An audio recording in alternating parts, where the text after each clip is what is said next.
Okay, guys, look, here's the deal. I want to talk about a book that doesn't exist. That's what I want to do today. I've only got like 40 minutes before church, so this has to be a slightly shorter video, and that's good, right? But seriously, I want to read this book so bad. I want to write this book, and I'm going to. Eyes. Why is it I sit down and suddenly my eyes itch? I don't know. But I'm going to write this book. I have this idea. And I have elements of this book that I'm determined to make a thing. What? No. What? I want them to be a thing. But I can't figure out why, because I don't care. So here's the deal. I want a modern marriage of convenience. I want it on some remote Scotland island. Contemporary. I want this guy to be a fisherman with a dead wife and a little girl who's having to live with his sister because there's no one to take care of her. And so he needs a wife, and his friends say he needs a wife because he can't afford to hire someone to come watch her. So I'm trying to figure out how this is going to work because I really don't want the story about them. But in my mind, the only reason she would be coming would be for this little girl, because this is the story I want to tell, is this little girl, right? And yet it doesn't. Every time I try to make it, there is some way or another that he can hire her to take care of this child, it doesn't work. My brain just won't do that. But I don't want to write a romance because that's not what the story. I see her trying to reach this little girl. I see her as not a storyteller and not an artist, but doing it for reasons I haven't figured out yet, other than the fact there's no bookshops on this island because it's a tiny little thing with just a few families. But I see her not being able to get books, but books as a kid helped her deal with troubles and things. So she's thinking she could forge this relationship with this little girl. And I'm talking little girl, 3-4 years old. But, she just forged these relationships with this little girl by story. And so she starts actually trying to draw and paint and write her own stories and bind her own stories and make actual books for the little girl. And as it's reaching the little girl, she notices that this guy, who is obviously grieving and having his own troubles, is paying attention, and he's reading the books. So she incorporates stories. I want to do this so bad. I want to write this book so bad. And I can't. I have 2 books due in the next 45 days. I don't have time for this nonsense. But I want to tell the story because it's in my head. I can see it. I mean, I can't draw to save my life, but so help me, I'm going to make one of these books just because I want to see what it would be for someone who can't draw, I can tell a story, but I can't draw. And I'm not good at keeping words succinct, as you have noticed, right? So, I want to do this so bad. But since I can't just sit here and plot out the entire book for a video, it would take longer than I have anyway. My daughter and someone else showed me the I'm so annoyed book tag, and I had other things I wanted to do, but I'm like, you know what, I don't have a whole lot of time, I don't have a whole lot of whatever, so I'm going to do this book tag because why not, right? And because both times I've watched it, I saw Beautiful Minutia and I can't remember. I think I ended up watching the original. I think someone sent me the original. And I can't remember what that was. I'll link because I can do. And both times, one of the things, it was boom, yes, this is my annoyance. And I have a confession with that. So I figured, let's just mortify yourself and show what a hypocrite you are and talk about annoying booky things. I did my, bookish favorites. Now we're going to do, okay, this is annoying, right? So this is the I'm so annoyed Booktube tag, I think. I can't find it. Sorry. Okay, number 1. Do publishers ever do things that you find annoying? And we're going to start off with Hypocrite Shatona. Yeah, they do.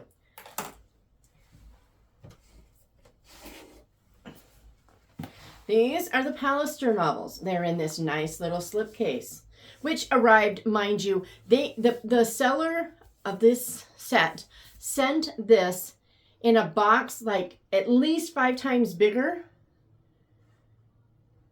and just set it in there. They arrived, this was just totally destroyed. I just couldn't believe it. But anyway, there's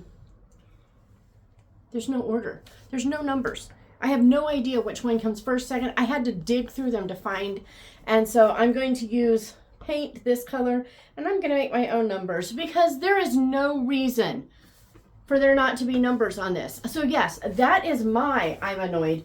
Publishers, put numbers on series. Seriously, too many don't. And some will put it on the front of the cover, which is better than nothing, I grant you. Yes, please, if you're not going to put it anywhere else. But most people don't just line their books up front facing. Put them on the spine. And yet, I have a whole series that I didn't. I don't know how I didn't. I think it's because they're mostly Christmas novellas. And, you know, so it's like broken up and I'm not really paying attention. But yeah, I got a whole series. I'll show you a video of my whole series with no numbers. And guess who has to redo all those covers and fix it? Yeah. Hypocrite much? Yeah. Do I care? No, because I don't like it when there are no numbers on the spines. In my mind, if there's not a number on the spine, it doesn't matter what order you read it. And technically, for most books, it doesn't. But for many, many, many books in series, if you don't read it in order, you miss some of the richness of the story, even if each one stands alone. So there's that. Next up, have you ever been annoyed by a spoiler? I'll put the spoiler up here. I'm not going to tell you what the spoiler is, but this book, For Whom the Sun Sings by Fulkerson, this is such a great book, by the way. I'll be talking about it when I talk about my Enclave stuff, but I was so annoyed. The tagline is why I bought the book. And then it was sitting on my shelf for ages, so I'd forgotten all about it. And then I pulled the book off the shelf, read the book, loved the book. And as I was going to write a review of it, I was looking at it to find out information and stuff. And oh my gravy, that tagline gives away the biggest twist in the book. It just hands it to you. You lose whatever you do not read that tagline. Just read the book. The book is great. But they gave away the big twist in the book. I was so upset. I'm like, why would you do this? I don't understand. I really feel like the publisher did the author a disservice by putting that tagline on there because it gives away the big twist before you even start reading. It's my personal opinion. They don't have to agree, but I have to say, I have bought less from Enclave since then because I don't read the synopses because I don't trust them anymore. And if I don't read the synopses, I don't know if I want it. So unless I see someone else say, yeah, this is a great book, I really like this thing, I tend not to trust them. Is it unfair? Maybe, but it's real. So there's that. So yes, sometimes spoilers really annoy me. Spoilers tend to annoy me, but especially when it's on the book and it's a big spoiler, I'm like, why? Why would you do that? Do you know how many times I've had to rewrite a synopsis so that I could avoid a spoiler in a book that it's almost impossible not to? It's hard sometimes. But that tagline was totally unnecessary. So anyway, there's that. Number 3, have you been annoyed by what you discovered in a little free library, a book sale, or a used bookstore? Okay, library book sales, I get annoyed almost every time because they get rid of all of the best books. You go to a library book sale and all of the Marguerite D'Angelis will be in there. And I'm like, why? Why are you getting rid of the best books? And I know why. Nobody's checking them out. But why is nobody checking them out?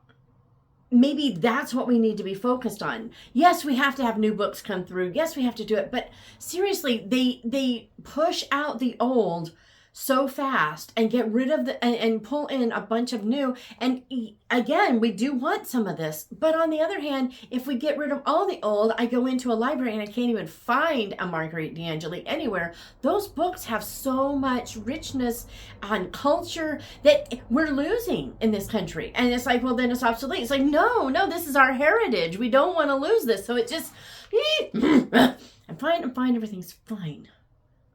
Also, little free libraries. The jerks who think it's cute to put their trash in there, I don't think so. Stop it. The jerks who put inappropriate material in there mixed among the children's stuff, yes, I've seen it. Don't do it. Have I seen it a lot? No. Have I seen lots of little free libraries? No. But that's not the point. The point is there are jerks out there and they do jerky things and they need to stop because reasons. Okay. Actually, just book sales in general, no. I don't think I've ever been annoyed by those. Okay, so when it comes to short story collections, are you annoyed when you find a novella in the middle? Okay, I got to put this out there. The definition of a novella has changed in the last 20 years. When I first started writing just over, I don't know, about 15 years, 20 years ago, somewhere in there, if you went to the Writer's Digest, it would say that a short story is from 0 basically to 20,000 words. That was a short story. A novella started at around 2,250 to 25,000 words, and then went up to about 45,000 words. And then short novels like mysteries and the early sci-fi, stuff, those would start between 50,000 up to like 70. And there was like this whole list of it. Barber started putting out, and I'm sure they're not the only ones, but they're the ones I know about. They started putting out these big collections of stories around a theme. So the Oregon Trail or lighthouses or, cowboy brides or whatever. And they would have, 6 to 8 authors in there. Well, if those are full old school novellas that are at least like 30, 40,000 words, they won't fit. So those ended up becoming 17,500 words to 22,000 words max. They were pretty much around 20,000 words. And so they ended up becoming very, very short. And so what would have been classified word count wise, not style, they're different things. A short story and a novella style wise are very different. But word count wise, a short story, what was once a short story, is now a novella. And so you get these novellas that are, 15 to 20,000 words. That used to be a short story. So in some of these short story collections, we see what we see as a novella because it's a longer short story. It isn't. Look at the style of the thing. Is it a novella where has the full arc but without all the subplots, or is it a short story? And so I have this thing because I do not like novellas, especially as written today, as a general rule, and yet. There's definitely a time for it. Christmas books work really well for novellas because it is pretty much focused on a short period of time and a very specific thing, and so it works. But some of these short story collections that people think have novellas in them actually don't. They're just the old word count for a short story. And I gotta say, I'm just putting this out there, I don't care. I want the story. And if the story is longer, great. If it's shorter, great. What does the story need? If the story needs 500 words to tell it and tell it well, or the Ernest Hemingway, supposedly he wrote the 6-word story, baby shoes never worn. No, for sale, baby shoes never worn. 6 words tells a huge story that could go in 1,000,001 directions. Okay, there's that. And it could go all the way up to 20. I don't care. What does the story need? So there's that. Decl Edges, beautiful or annoying? I love them. I've always loved them. When it comes to like deckled edges versus, say, glossy edges that you find sometimes in children's books that have really rich illustrations, give me deckled every day. You can't get a paper cut on a deckled edge. I'm just saying, I've gotten paper cuts on those glossy edges. I've made books with Decl Edges. This is my Jane Austen journal. But yeah, total, you can't see. But yeah, and the raggedier the better for me. So yeah, I love Decl Edges for what it's worth. Because why not? I have some, I think my Tale of Despereaux and my Once Upon a Christmas by Michelle Greep. Those are definitely Decl Edges. I don't have tons of them, but I have a few. Other people's annotations in a book, and used book you've bought, or in a library book. Okay, I'm going to say what everybody else has said. Do not annotate a library book. It's not your property. You have no right to do that. That is wrong. I don't care if I love what you wrote. It doesn't matter. It's wrong. Just don't do it. That said, I love annotations in books, you know, underlining, annotations, highlighting, all that stuff in used books, especially in ones that I'm not purchasing as a collector's item. You know, sometimes I purchase a beautiful copy because I want a beautiful copy. Don't want highlights. I don't mind annotations pretty much in anything. Don't want a highlighter in those. But like my Charlotte Barsetshire books, there are, I don't know if you can see that, there are little, sometimes lots of underlining and arrows and notes. And I love trying to read what this person in their tiny, tiny pencil has written. It's really hard. But so I do actually like annotations for what it's worth. Because reasons. If there's a series or a collection of certain kinds of books like an imprint and changes are made, are you annoyed or okay with it? If yes, give us an example. Okay. Yes and no. This one's a tough one. I like my books to match, mostly in size. As long as the size doesn't change, I'm less likely to be annoyed. I might be a little disappointed, but to actually be annoyed, I'm probably going to be okay as long as the size stays the same. If the size changes, I am going to be annoyed because I want my whole series to pretty much be the same size unless there's a reason for a smaller one. One thing I do like, and I did it with my book strings, if you have additional, which I think someone was talking about how, you know, you'll have the little 0.5 books, so like novellas within a series. I love it actually when they're a different size to point, you know, just to point out that this is not a big part of this canon, if you will. And so like I did it with those, I made them just a little shorter, a little smaller for the novellas, and then I had a full-size book for the novels. Not everybody's going to like that I did that, and I understand that, but I did it because it's what I like, and I get to make that choice. But what I don't like is if I've got, you know, a whole series of, what's one? Okay, let's use the Polifax. Okay, that works. If I had a whole series of Polifax books, and I actually do have this. I have a whole bunch of hardbacks, but then I've got some mass market paperbacks, and they don't line up on the shelf, and it drives me nuts. Do I want them all in hardback? Yes. Do I have them yet? No. You know, and so that does bother me, but a change of size in the middle is what really gets to me. And I've actually done this in one of my series.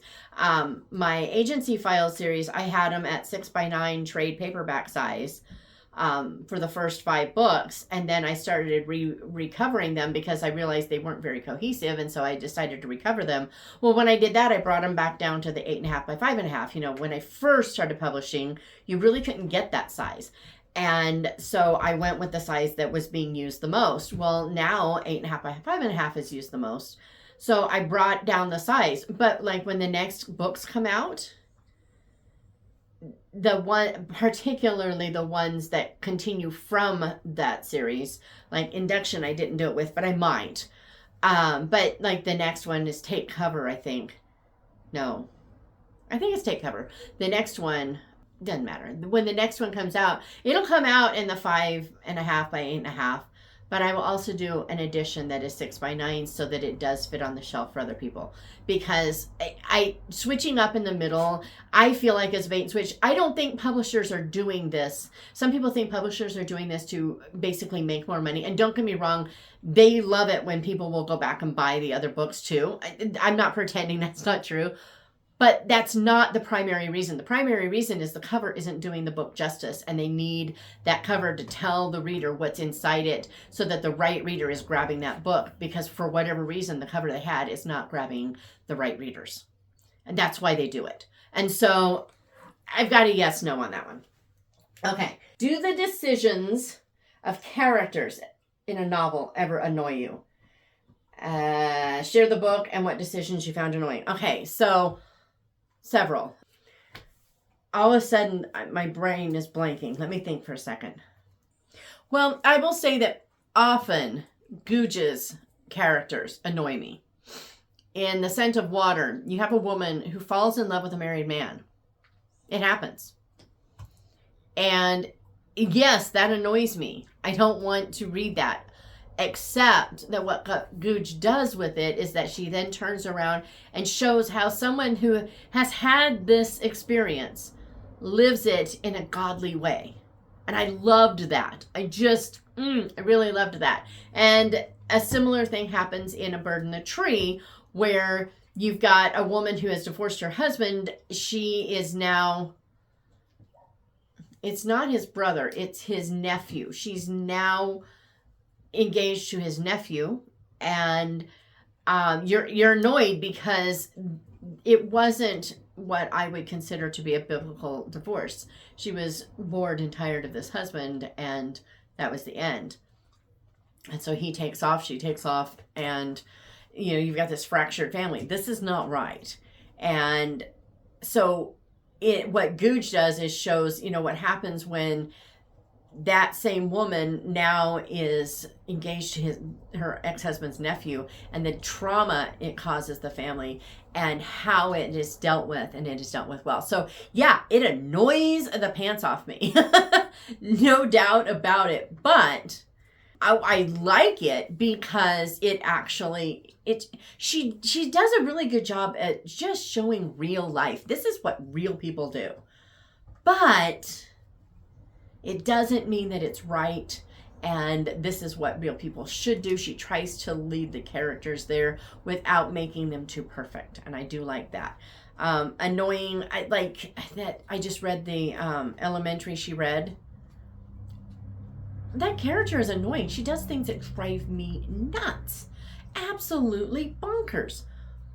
But it's a fun thing to read. So, yeah, characters annoy me, but if they don't ever annoy me, has the author really engaged my emotions? If they don't make me really, really happy, really, really sad, really, really annoyed. The Divine Proverb of Streusel, I was so annoyed with Chris the father in that book that I wanted to throw the book. I was like, seriously, who do you think you are? I was so mad. I'm supposed to be. That's good writing. So just putting that out there. Just putting that out there. Number 9, I don't know if I've been numbering them, but number 9 is, are you ever annoyed by how someone organizes their books? What do you find annoying? I'm usually only annoyed when I can't find something I'm supposed to be able to find. If someone says, yeah, it's in my room, just, go grab it. And I'm like, I go in there and it's not alphabetized. It's not by subject. It's not by, in Barbara Cornthwaite's Brought to Book, the character, I can't remember her name, but she's a professor at a small college, and there's this bookstore she loves, and she goes in there and she reads Emily Post. It's hilarious. But she goes into this bookstore and he has alphabetized the entire stock of his store by title. Not subject, not last name, by title. You can't find anything in this store. And so she's slowly reorganizing it so that people can find it. That would drive me nuts. And so if I go into someone's house and they say it's in there on my shelf, and you've got to read every single title because you can't figure out their system, and then you discover, when you finally find it and you bring it out, it was the bottom. She's like, well, yeah, of course it should be the last 2 or 3. I organize them by, when I've read them. And I'm just like, how is anybody supposed to know that? And I wouldn't care. It makes sense. except that you expected me to know that. And that gets annoying, because surely people go, yeah, but everybody's not going to know what that is and should be able to tell you, oh, well, maybe, yeah, it's in my room on the bottom shelf, should be near the end somewhere.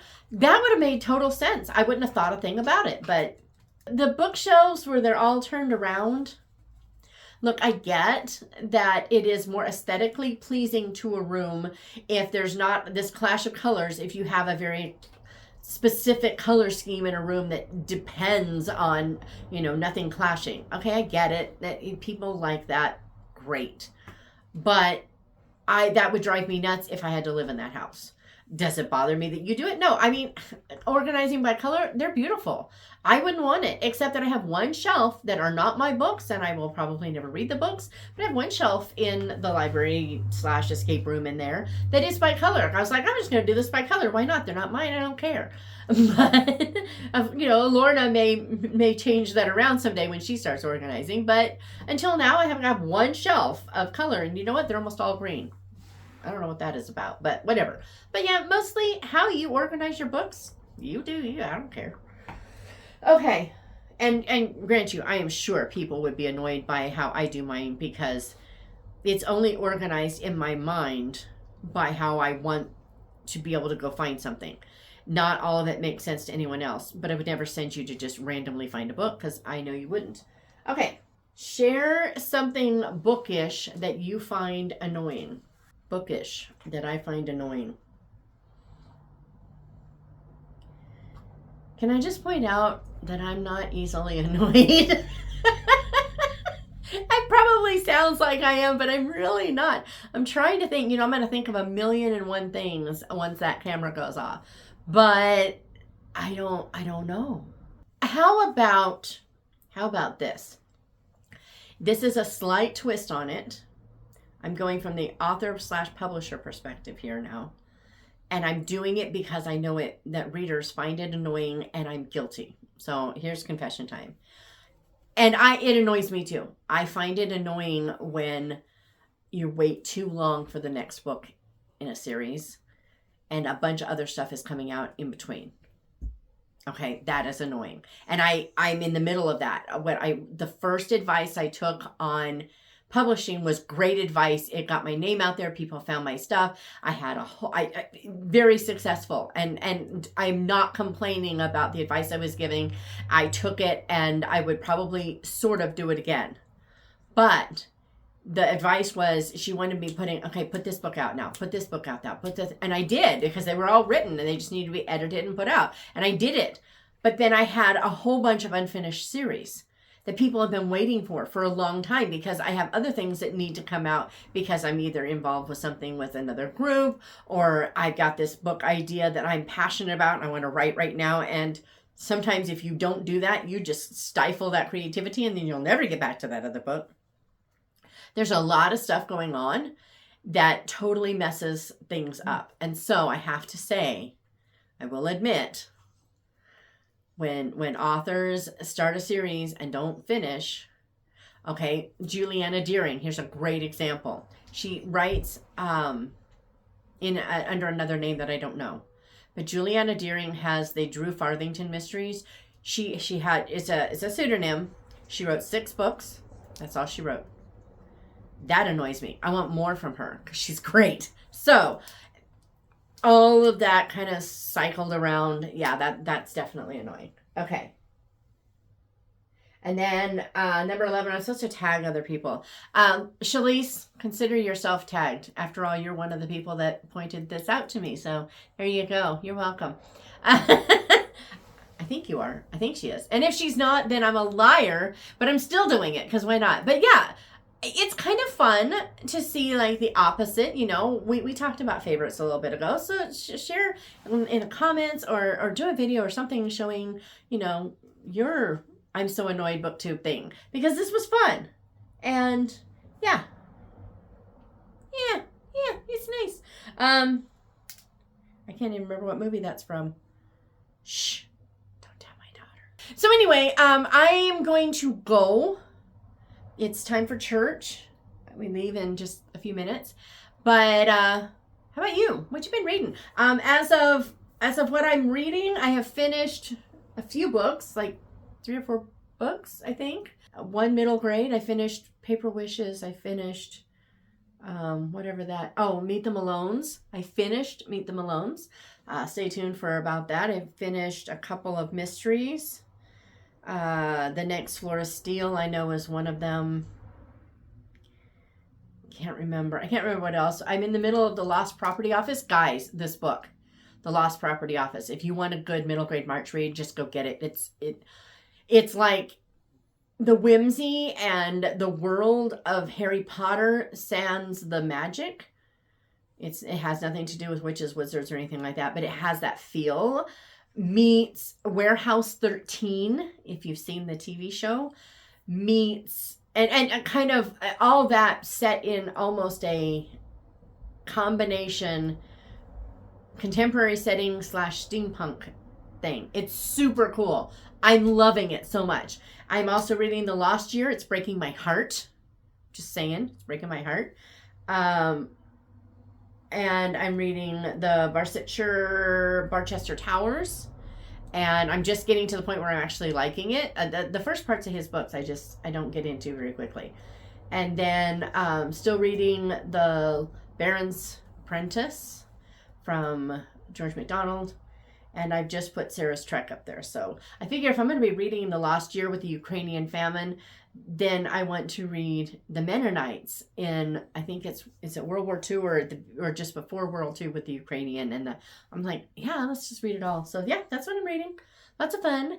And I will see you Thursday with something. I can't remember what I'm doing. My brain is gone over the weekend. See you later.